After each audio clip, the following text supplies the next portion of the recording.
Hello, my name is Christina Lennon, and today we're going to be talking about the role of the Board of Directors. But before I begin, I want to tell you thank you. It's no small undertaking to join a nonprofit board, but certainly one with a mission as important as that of ACPE. So, before we begin, I thought it would be a good idea to review ACPE's mission statement.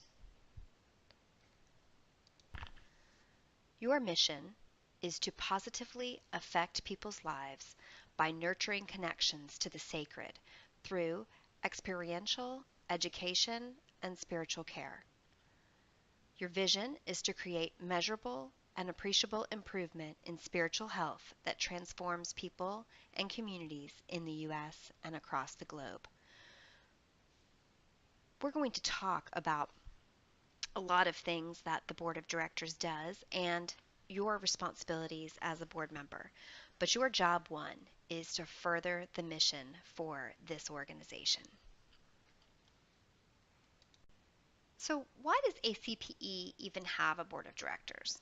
Well, you might say it's because they need the knowledge base and the skill set that you bring to the table to flourish, which is absolutely true. But ACPE is required to have a board of directors because they are a 501c3 organization.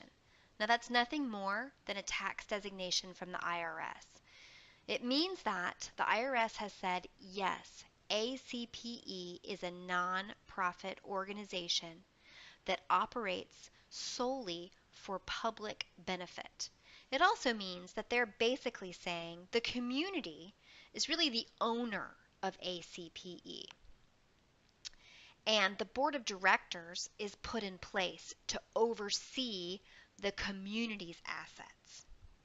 So there are wonderful benefits from being a 501c3. ACPE does not have to pay tax on proceeds, and people who give ACPE donations can deduct that from their income taxes. But the reason that there is a board is to oversee ACPE's work and ensure that it is meeting the scope of service and community benefit for which the organization was given that 501c3 status. Puts a little bit of a different spin on it because you might think you're going to the board meetings to protect ACPE. And actually, you're protecting the community and their interest in making sure that ACPE does what it says it will for the community. The Board of Directors has three key roles for the organization. The first is to set organizational direction. The second is to provide oversight. And the third is to ensure that the necessary resources to meet strategic goals are available to the organization. What does it mean to set organizational direction? Well, you are responsible for participating in regular strategic planning, setting the strategy and goals of the organization, making sure that the mission, vision, and values are still relevant and applicable, making sure that they remain up to date. This work has already been done for ACPE in a recent strategic plan. Then you set major goals and develop strategies that support your overarching goals of the strategic plan. That typically is done on an annual basis. And approving operational or annual plans. You will set these operational annual plans in conjunction with the committees as you break the work up and give it to committees for further review. What's the difference between board work and committee work? Well, the board sets the overarching strategic goals for the organization, and then the committee comes up with action plans and a timeline in which to work to meet those strategic goals. So committees discuss and boards decide. Typically, committees will meet in between board meetings. They will create action plans and send those out to board members in advance of a board meeting. Those can be read and digested by board members, and then when you come back together as a board, you can discuss the plan and the progress made on the plan, ask questions, approve, amend, or reject the plan. This is the best way to make sure your time on the board is being used effectively. So as we talk about committee work plans and board strategic goals, I wanted to introduce the idea of mission creep and just have you be aware of this term and kind of avoid it. Um, Mission creep is when your nonprofit expands its mission just a little too far beyond the original goals. So we sometimes call it chasing the money. Maybe your organization decides to do something outside the scope of the strategic plan because a funder has requested it, or there's a grant opportunity, or it's an easy win. It will cause you to set adrift and can be devastating for some nonprofits when they kind of wake up years later and realize that they are no longer setting out to meet their mission. The difference between just trying something new or taking advantage of an opportunity and mission creep is that one is intentional and well thought out, and the other is something that is done kind of haphazardly and simply because it's kind of an easy thing to do. And it's not that these projects that take you away from your mission are bad. They're just not what should be the priority. Okay. Second thing, to ensure the necessary resources to reach your goals and objectives. The first one is to hire and support executive leadership. We are no stronger than our leadership is, and so it's really important to get the right person in place. Then ensure adequate financial resources, enhance the organization's public standing and advocate for the mission, and ensure the presence of a capable and responsible board. And what that really means is filling that leadership pipeline for the future, for the board's future. So as you look at the relationship of the board and the CEO, I like this diagram because it shows that the CEO has a very unique role within the organization. They are a part of the staff, they are managing the staff and the day-to-day operations, making sure that the action plans are coming to fruition, but they also sit on the board, either a voting member or a non-voting member of the board. So they're really the link between the board and the staff. And it's important that the board only goes to the staff when the CEO is aware of it, and that the staff is not coming to the board around the CEO.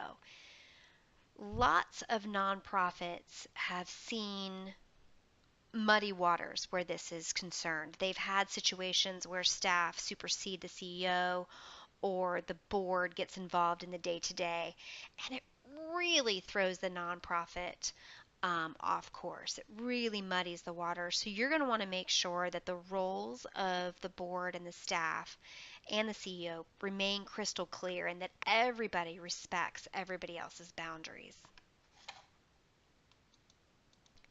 In addition to respecting those boundaries, you're also going to want to make sure you provide the following support for your CEO. First, ensure that that person receives an annual performance evaluation.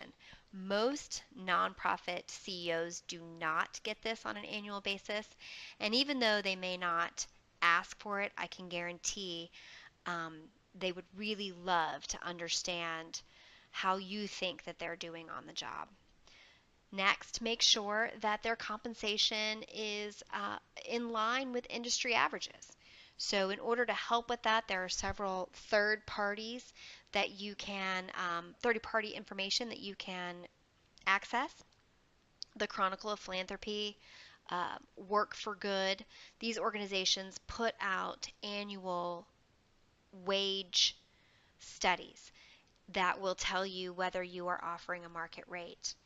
And then make sure that your CEO has professional development opportunities in order to allow them to feel like they're growing on the job. Next, you want to make sure there's adequate financial resources for the organization. So that means budgeting.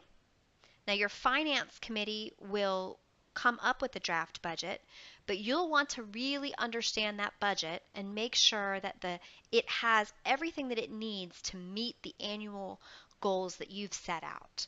So, creating and approving the budget and overseeing the budget throughout the year, overseeing the finances. Now, in our second webinar, we're going to go into the financial documents you'll need to become familiar with. But for right now, it's just overseeing the finances. Other ways that you're responsible for the financial resources would be making a meaningful gift to the organization. So, as a leader in the organization, ACPE should be at the very top of your philanthropic causes that you support. Most nonprofit boards have to also have a lot of fundraising responsibility, but in this way you're very fortunate because you have a foundation board that serves that purpose. So you don't have to concentrate as much on that. But one way that you are able to help and should think about helping is your Rolodex. So, a board of directors, it's not just enough to do the work of the organization. They really need to look at how they can further the organization in the community. And that means introducing the organization to your network in a way that would help them further their strategic goals. Next is enhancing the organization's public standing. This means that you always need to remember that the mission of the organization takes precedence over any personal goals. Mission above self. Also, I know that you're a national organization and it's mission above geography. So while it's important to represent your part of the country, we have to put the interest of the whole organization above the interest of your part of the world. And then to be an ambassador. And so what this means is it is great to have healthy debate within the board meetings and to really talk things through. But when you leave the boardroom, everyone should have common language and be on the same page in a unified front when talking to the public. Now, filling that leadership pipeline, it's important for you to remember that ACPE board terms are 3 years, and you can serve 2 sequential terms. After that, we're going to need to, as hard as it may be, replace you on the board. And that means that we need a continuous flow of qualified leadership to serve on the board. We need to create a pipeline. And one way to do that is to fill your committees with folks that are interested in potentially moving on to board leadership. That way they can test ACPE out, they can see how they like being involved, and you can kind of be interviewing them for the board position. You can kind of see their work style and if you would like to move them on to the board of directors.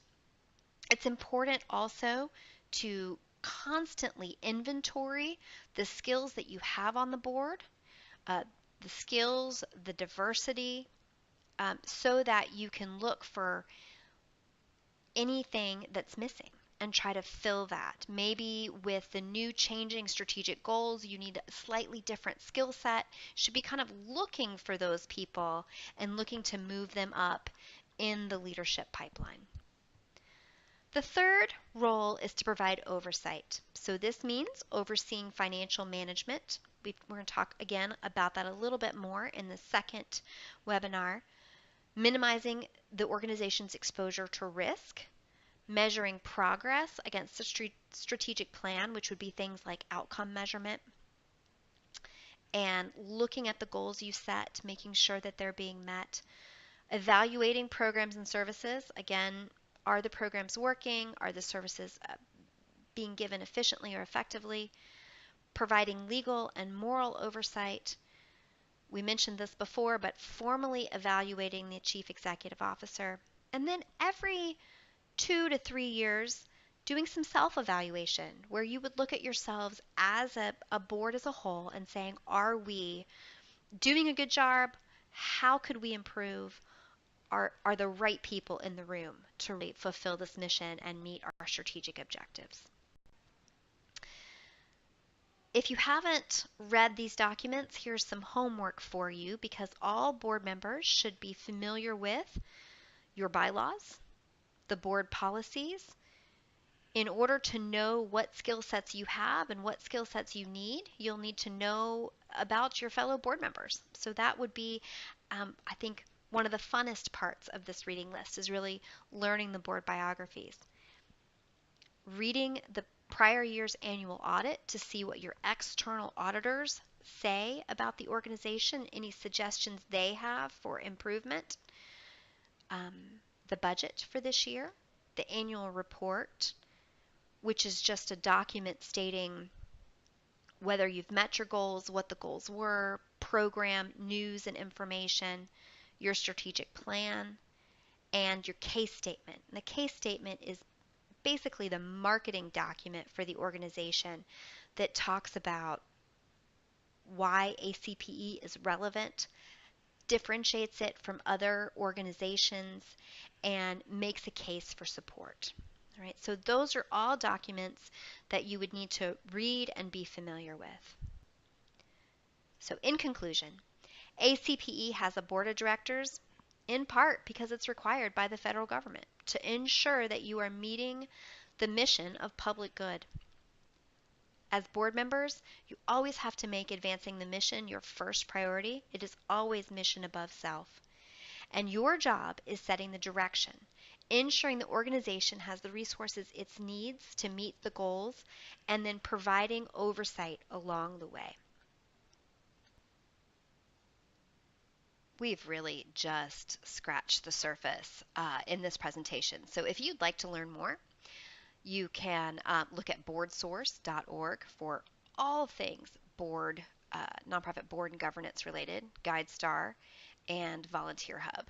Those are some of the sites I used in preparing this presentation. Again, my name is Christina Lennon. Thank you for joining me. In our next webinar, we're going to be looking at your roles and responsibilities as a board member for ACPE. See you then.